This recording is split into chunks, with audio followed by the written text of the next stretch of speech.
College administrators now mapping out plans to potentially bring students and faculty back to campus sometime this fall. Stephanie Elam has the latest from UC San Diego.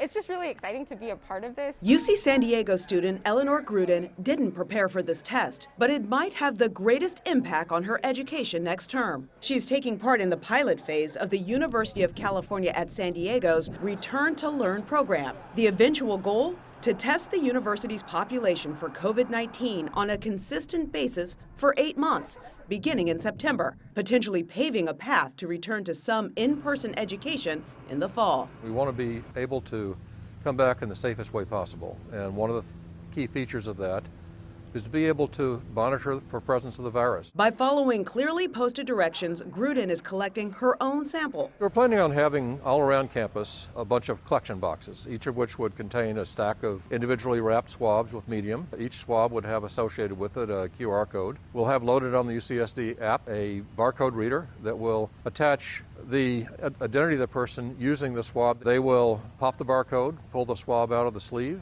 swab their mouth, stick the swab back into a plastic sleeve, and then drop it into a box. It was way better than I thought it was going to be. Every 2 to 3 hours, researchers say these boxes are taken to the Center for Advanced Laboratory Medicine. Our goals are to try to provide results within a 24-hour time period. What is the most difficult aspect of adding on this layer of COVID-19 testing? It's hard to get materials to do the COVID testing, and it's hard to get enough people to do every single step of the process.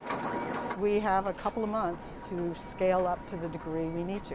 Does the testing replace masks? No, no, it's just one part of it.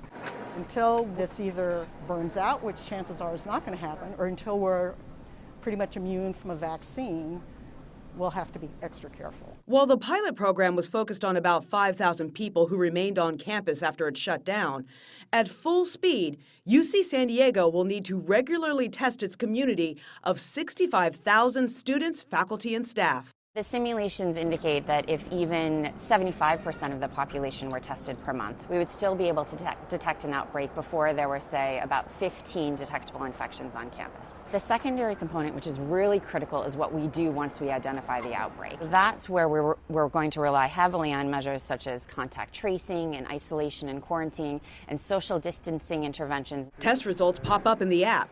And so far, students seem game to participate. It provided us all a sense of comfort to know that none of us were carriers. Especially if it helps get their peers back on campus. That would be amazing, because a lot of college is what you learn in the classroom, but so much of it is also your experience